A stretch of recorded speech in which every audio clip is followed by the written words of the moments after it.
നമുക്ക് ആദർശിന്റെയും നയനയുടെയും വരാൻ പോകുന്ന ദിവസങ്ങളെ നല്ലൊരു കഥ ആയിട്ടാലോ? വീഡിയോ ഇഷ്ടപ്പെടുവാണെങ്കിൽ അങ്ങനെ ലൈക്ക് ചെയ്ത് ഹൈപ്പ് ചെയ്യാൻ മറക്കരുത്. അതോടൊപ്പം തന്നെ ആദ്യമായി കാണുന്നവരാണെങ്കിൽ സബ്സ്ക്രൈബ് ചെയ്യാനും മറക്കരുത് കേട്ടോ. അങ്ങനെ ഇനി വരുന്ന ദിവസങ്ങളിൽ അനാമയ്ക്കും വേണുവിനൊക്കെ നല്ല ഇടിവെട്ട് പണി തന്നെയാണ് കിട്ടാനായിട്ട് പോകുന്നത്. ഒടുവിൽ അങ്ങനെ കാത്തിരുന്ന എനിക്ക് ഡിവോഴ്സും കാര്യങ്ങളൊക്കെ കിട്ടുന്നുണ്ട്. അത് മാത്രമല്ല, ജലജയ്ക്കിട്ട് നല്ല ഇടിവെട്ട് പണിയുമായിട്ട് നാഗേന്ദ്രനും ഇറങ്ങുന്നുണ്ട്. അങ്ങനെ അതിന്റെ കുറച്ച് കഥകളൊക്കെയാണ് വരുന്ന ദിവസങ്ങൾ നമ്മൾ കാണുന്നത്. കഴിഞ്ഞ ദിവസം നമ്മൾ കണ്ടു, എനിക്ക് വല്ലാത്തൊരു ടെൻഷനാണ്. എന്ത് ചെയ്യണം എന്നറിയത്തില്ല. 2 ദിവസം കഴിഞ്ഞിട്ടുണ്ടെങ്കിൽ കുടുംബ കോടതിയിലെ കേസാണ്. ഇത്തവണയും കൂടെ തനിക്ക് ഡിവോഴ്സ് കിട്ടിയില്ലെങ്കിൽ എന്ത് ചെയ്യണമെന്ന് പോലും എനിക്ക് അറിയണ്ടായിരുന്നില്ല. എനിക്ക് നവീനെ നല്ല സംശയമുണ്ട്. അവൻ തന്നെയിട്ട് വലിപ്പിക്കുമോ എന്നൊരു ചിന്തയുണ്ടായിരുന്നു. പക്ഷെ എങ്കിൽ ഇനിയിപ്പോ എനിക്ക് കേസ് മാറ്റാനും പറ്റില്ലോ നവീന്റെ കയ്യിൽ നിന്ന്. അങ്ങനെ എന്തേലും ചെയ്തിട്ടുണ്ടെങ്കിൽ നവീന് പിന്നെ എന്ത് വിചാരിക്കും? അത് മാത്രല്ല, നന്ദു പറയുകയും ചെയ്തു, അത് മര്യാദകടാ കാണിക്കുന്നത്. കാരണം ഇത്രയും നാളും എല്ലാ കാര്യത്തിനും നവീനേട്ടനായിരുന്നു സഹായിച്ചുകൊണ്ടിരുന്നത്. ഇതിനു മുമ്പ് ഇതിനേക്കാളും വലിയ പ്രശ്നങ്ങൾ ഉണ്ടായിട്ട് കോടതിയിൽ നിന്ന് മൂർത്തി മുത്തശ്ശനെ വസന്തരാമ എല്ലാം രക്ഷിച്ചുകൊണ്ട് വന്നത് നവീനേട്ടനാണ്. അപ്പൊ ഈ ഒരു കേസിന്റെ പേരിൽ നവീനേട്ടനെ നമ്മൾ ഒരിക്കലും മാറ്റിയിരുത്തിക്കൂടാന്ന് പറഞ്ഞു. അങ്ങനെ അനി എന്താണെങ്കിലും നവീൻ തന്നെ ബാധിക്കട്ടെ എന്നൊരു ചിന്തയിലായിരുന്നു. ആ സമയം എങ്ങനെയെങ്കിലും ഈ ബന്ധം അവസാനിപ്പിക്കണം അനാമികയായിട്ടുള്ള അനിയുടെ. അതിനു വേണ്ടിയിട്ട് നവീൻ ഇറങ്ങിത്തിരിക്കുകയാണ്. അപ്പൊ നവീന് കുറച്ച് കാര്യങ്ങളൊക്കെ അറിയായിരുന്നു, അനാമികയെ കുറിച്ചുള്ള കാര്യങ്ങളൊക്കെ. അങ്ങനെ സ്റ്റെബിനെ പോയി കാണുന്നുണ്ട്. കാരണം അവനായിരുന്നു അനാമികയുടെ കാമുകൻ. അനിയുമായിട്ട് കല്യാണം നടക്കുന്ന സമയത്തും അവൻ കാമുകനായിട്ട് തന്നെ ഉണ്ടായിരുന്നു. അപ്പൊ അനിയുടെ സ്വത്തുക്കളിലായിരുന്നല്ലോ അനാമികയ്ക്ക് കണ്ണ്. അങ്ങനെ അവനെ പോയി കണ്ട് അവനോട് കുറച്ച് കാര്യങ്ങളൊക്കെ സംസാരിക്കുകയാണ്. ആദ്യം അവനൊന്നും സമ്മതിച്ചില്ല.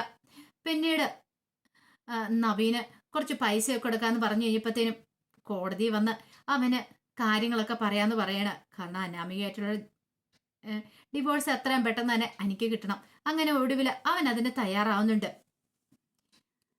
അതേസമയം നവ്യക്ക് ഭയങ്കര സങ്കടമായിപ്പോയി. നവീന്റെ ആലോചന എനിക്ക് വന്നിട്ടുണ്ടെന്ന് നവീന്റെ ആലോചന നന്ദുവിന് വന്നിട്ടുണ്ടെന്ന് അറിഞ്ഞു കഴിഞ്ഞപ്പം വല്ലാത്തൊരു ടെൻഷനായിരുന്നു. ഓരോ കുരുക്ക് മാറി കഴിയുമ്പോഴത്തേനും അടുത്ത കുരുക്ക് വന്നുകൊണ്ടിരിക്കുക. എങ്ങനെയെങ്കിലും ഓരോന്ന് ഒഴിവായിക്കൊണ്ടിരുമ്പോ അവന്തിക അനിയും തമ്മിലുള്ള കല്യാണം മുടക്കാൻ തന്നെ നവ്യ നന്നായിട്ട് പെടാപ്പാട് വിട്ടു. ഇനിയിപ്പൊ അടുത്ത കുരിശെന്ന് പറഞ്ഞാല് അത് നന്ദുവും നവീനുമായിട്ടുള്ള കല്യാണമാണ്. അച്ഛനും അമ്മയ്ക്കൊക്കെ പൂർണ്ണ സമ്മതമാണ്. ഇനിയിപ്പൊ അതെങ്ങനെയാ മുടക്കുന്നേ? നന്ദുവും അനിയും തമ്മിൽ ഒന്നാവണം. നന്ദുവിന്റെ മനസ്സിൽ അനിയാണെങ്കിൽ അത് തന്നെ ആ വിവാഹം തന്നെ നടക്കണം. പക്ഷെ ഇതിന്റെ ഇടയ്ക്കിലേക്ക് നവീൻ വന്നിരിക്കുക.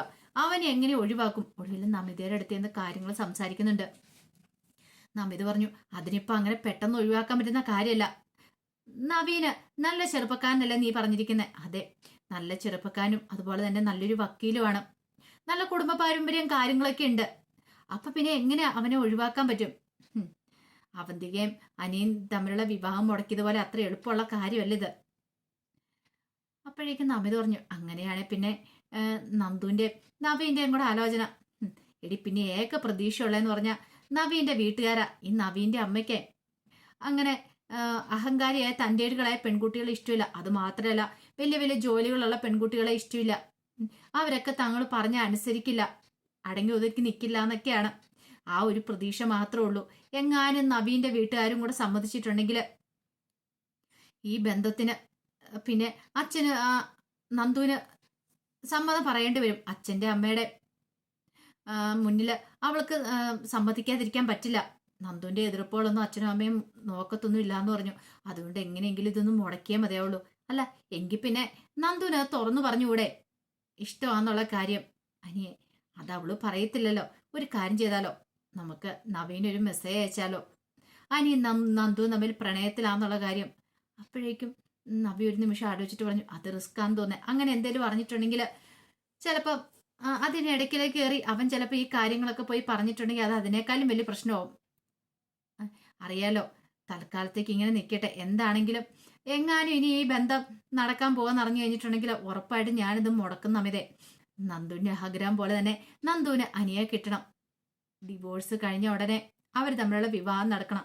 അത് മാത്രമാണ് എൻ്റെ ആഗ്രഹം. അപ്പോഴേക്കും നമിത പറഞ്ഞു, അല്ല ഇതൊക്കെ ചെയ്യുന്ന നീയാന്ന് ആർക്കും അറിയത്തില്ലോ അല്ലേ?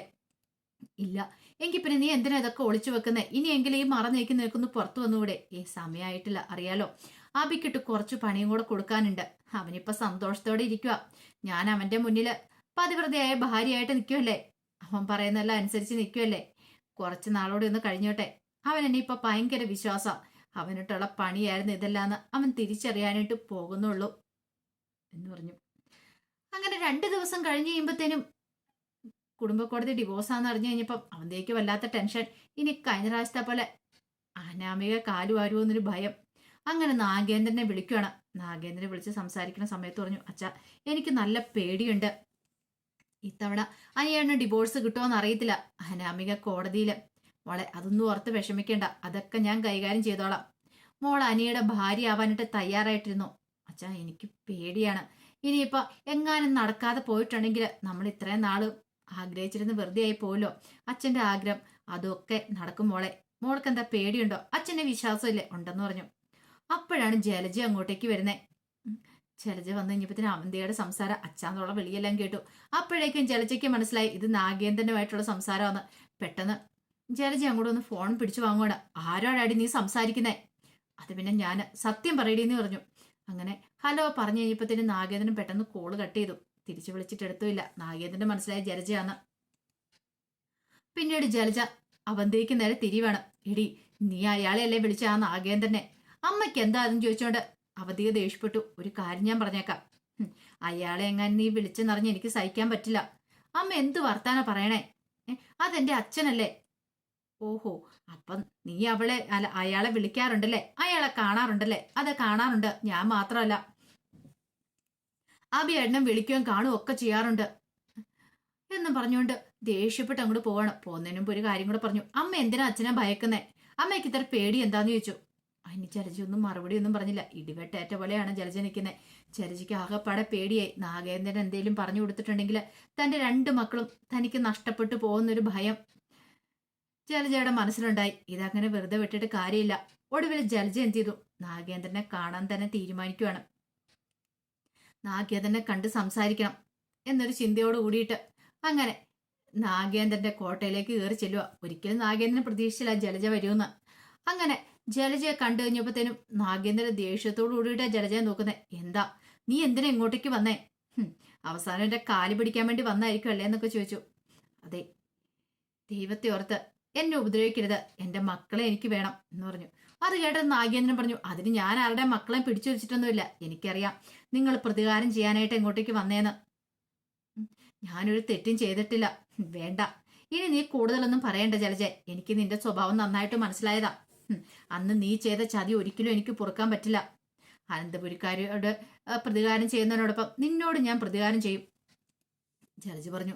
അത് പിന്നെ നാഗേട്ട എനിക്ക് മിണ്ടരുത്. നീ അങ്ങനെ വിളിക്കുക പോലും ചെയ്യരുത് എന്നെ. അറിയാലോ, നീ ചെയ്ത ചെറിയ ചതിയൊന്നും അല്ല എന്നോട്. നിന്നെ ഞാൻ വിശ്വസിച്ചു പോയി. അതാണ് ഞാൻ ചെയ്ത തെറ്റ്. അപ്പോഴേക്കും ജലജ പറഞ്ഞു, അതൊക്കെ ശരി തന്നെ. പിന്നെ ദൈവത്തെ ഓർത്ത് ഈ കാര്യങ്ങളൊന്നും ആരോടും പറയരുത്. അറിയാലോ. എടി, നീ പറഞ്ഞൊക്കെ കാര്യങ്ങൾ മുമ്പ് ഞാൻ അനുസരിച്ചിട്ടുണ്ട്. നീ പറഞ്ഞ കാര്യങ്ങൾ അനുസരിക്കാതിരിക്കുമായിരുന്നെങ്കിൽ എനിക്ക് ഇന്നീ ഗതികേട് ഉണ്ടാകത്തില്ലായിരുന്നു. നിന്നെ ഞാൻ അനുസരിച്ചു. നീ പറഞ്ഞ നിന്റെ വാക്കുകൾ ഞാൻ വിശ്വസിച്ചു. അതായി എനിക്ക് പറ്റിയ ഗതികേട്. ഇനി അങ്ങനെയൊന്നും ഉണ്ടാകത്തില്ല. മര്യാദയ്ക്ക് പോകുന്നത് നിനക്ക് നല്ലത്. അല്ലെങ്കിലുണ്ടല്ലോ പിന്നെ മക്കളുടെ കാര്യം. അവരിന്നല്ലെങ്കിൽ നാളെ സത്യങ്ങളൊക്കെ അറിയും. അവരെന്റെ അടുത്തേക്ക് വരൂടി. അതിനി അധികം കാലതാമസമില്ല. നീ എത്ര പിടിച്ചു വെച്ചെന്ന് പറഞ്ഞാലും അവരിങ്ങോട്ടേക്ക് വരിക തന്നെ ചെയ്യും. എന്റെ പ്രതികാരത്തിനായിട്ട് ഞാൻ ഇവിടേക്ക് വന്നേ. അങ്ങനെ ഞാൻ വെറുതെ ഇരിക്കാനൊന്നും പോകുന്നില്ല. അതൊക്കെ കേട്ട് കഴിഞ്ഞപ്പോഴത്തേനും ജലജയ്ക്ക് പിന്നെ എന്ത് ചെയ്യണമെന്ന് അറിയില്ല. അങ്ങനെ ജലജ അവിടുന്ന് അടിച്ചിറക്കുവാണ് നാഗേന്ദ്രന്. പിന്നീട് നന്ദുവിനെ കാണാനായിട്ട് അനിയെന്നു. അനി എന്നിട്ട് നന്ദുവിനോട് കാര്യം പറയണം. നാളെ ഇനി എങ്ങനെയാന്ന് അറിയത്തില്ല. കുടുംബ കോടതിയിൽ എനിക്ക് നല്ല ടെൻഷനുണ്ട്. നീ ടെൻഷൻ അടിക്കാതിരിക്കുക. അല്ല, എങ്ങാനും ഡിവോഴ്സ് കിട്ടിയില്ലെങ്കിൽ അത് അപ്പോഴത്തെ കാര്യമല്ലേ, നമുക്ക് നോക്കാം എന്ന് പറഞ്ഞു.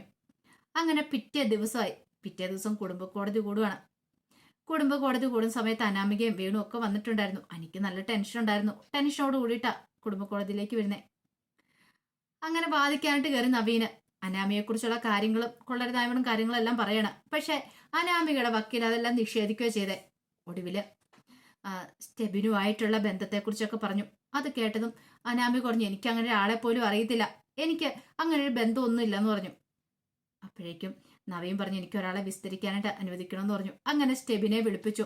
സ്റ്റെബിനെ കണ്ടു കഴിഞ്ഞപ്പോഴത്തേനും അനാമികയും വേണു ഒക്കെ ഞെട്ടിപ്പോയി. ഒരിക്കലും പ്രതീക്ഷിച്ചില്ല. അങ്ങനെ സ്റ്റെബിൻ വന്ന് മൊഴി കൊടുക്കുവാണ്. ഞാൻ അനാമികയായിട്ട് ഇഷ്ടത്തിലായിരുന്നു. അനിയുടെ കല്യാണം നടക്കുന്ന സമയത്തും അതായിരുന്നു. ഞങ്ങൾ തമ്മിൽ ബന്ധവും കാര്യങ്ങളൊക്കെ ഉണ്ട് എന്ന സർവ്വ ഡീറ്റെയിൽസും പറയാണ്. ഒടുവില് കോടതി അനിക്ക് ഡിവോഴ്സ് കൊടുക്കുകയാണ്. കാരണം ഇത്രയും വലിയ ക്രൂരതകൾ ചെയ്തതാണ് അനിയോട് അനാമിക. അത് മാത്രമല്ല, ഇതിനു മുമ്പ് അവൾ ഗർഭിണിയായിരുന്നെന്നും പിന്നെ അവൾക്ക് മാനസിക വൈകല്യം ഉണ്ടായിരുന്നു, എല്ലാ കാര്യങ്ങളും ഉൾപ്പെടെ നവീന് കോടതി പ്രൂവ് ചെയ്യാനായിട്ട് പറ്റി. അതുകൊണ്ട് നീണ്ട കാത്തിരിപ്പിനൊടുവിൽ എനിക്ക് അങ്ങനെ ഡിവോഴ്സ് കിട്ടി. എനിക്ക് ഭയങ്കര സന്തോഷമായി. സന്തോഷം സഹിക്കാൻ പറ്റിയില്ല. കോടതി ഒന്ന് പുറത്തിറങ്ങി കഴിഞ്ഞപ്പോൾ തന്നെ നവീനെ കെട്ടിപ്പിടിക്കുന്നുണ്ട്. ഒരുപക്ഷെ അത്രയും സമയം നവീനെ കുറിച്ച് വല്ലാത്തൊരു ടെൻഷനായിരുന്നു എനിക്ക്. എങ്ങാനും അവൻ തന്നെ ചതിക്കുമോ എന്നൊരു പേടി. പക്ഷെ തൻ്റെ ഉറ്റ കൂട്ടുകാരൻ തന്നെ ചതിക്കില്ല എന്നുള്ള സത്യം അവൻ തിരിച്ചറിഞ്ഞു. പുറത്തിറങ്ങി ഇത്തിരി കഴിഞ്ഞപ്പോഴത്തേനും അനാമിക അങ്ങോട്ട് ഇറങ്ങി വന്നു. ആ സമയം അനി അങ്ങോട്ടേക്ക് വന്നു. നീ എന്താ വിചാരിച്ചോണ്ടിരുന്നേ? എനിക്ക് ഡിവോഴ്സ് കിട്ടില്ലെന്നോ? എടി, ഞാനൊരു കാര്യത്തിന് ഇറങ്ങി തിരിച്ചിട്ടുണ്ടെങ്കിൽ അത് നടക്കുക തന്നെ ചെയ്യും. അത് മാത്രമല്ല, ഇനി നീ കണ്ടോ ഞാൻ എങ്ങനെയും ജീവിക്കണേന്നോ? അനാമിക്ക് വല്ലാത്തൊരിതായിരുന്നു. അനാമിക പറഞ്ഞു, ഒരു കാരണവശാലും നീ ആ നന്ദു എന്ന് പറയുന്നുള്ള കല്യാണം കഴിച്ച് സുഖമായിട്ടും ജീവിക്കില്ലടാ. ഞാനാ പറയണത്. എടി, അതൊക്കെ എൻ്റെ ഇഷ്ടം. ഇനി നമ്മൾ തമ്മിൽ ഒരു ബന്ധമില്ല, അറിയാലോ. അതുകൊണ്ട് മര്യാദയ്ക്ക് പോകുന്ന നിനക്ക് നല്ലതെന്ന് പറഞ്ഞു.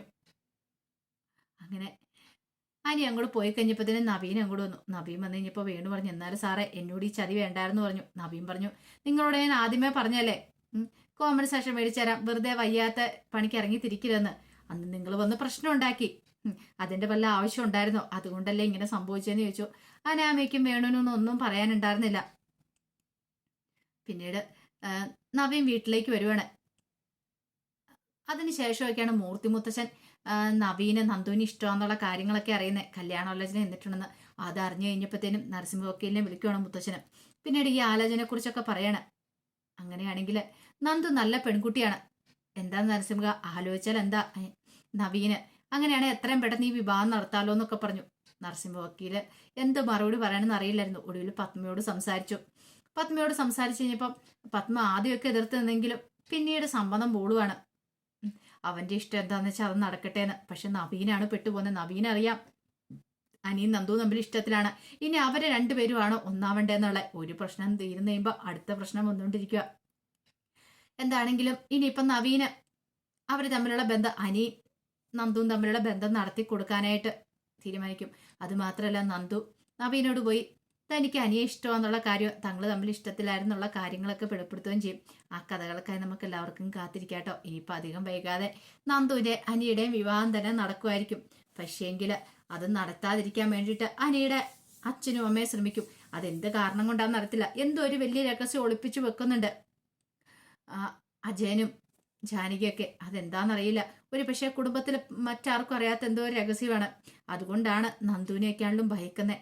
നന്ദു ആ വീട്ടിലേക്ക് കയറി വന്നിട്ടുണ്ടെങ്കിൽ അത് തങ്ങൾക്ക് ഭാര്യയാകുമെന്നൊരു ചിന്ത. ഒരുപക്ഷെ മൂർത്തി മുത്തശ്ശിന് പോലും അറിയത്തില്ലാത്ത രഹസ്യമായിരിക്കും ഇത്രയും കാലം മനസ്സിൽ ഒളിപ്പിച്ചു വെച്ചുകൊണ്ട് നടക്കുന്നത്. അതെന്താണെന്നറിയാനായിട്ട് നമുക്ക് കാത്തിരിക്കാട്ടോ. ഒരിക്കൽ കൂടി എല്ലാവർക്കും ശുഭരാത്രി നേർന്നുകൊണ്ട് നിർത്തുന്നു. നന്ദി.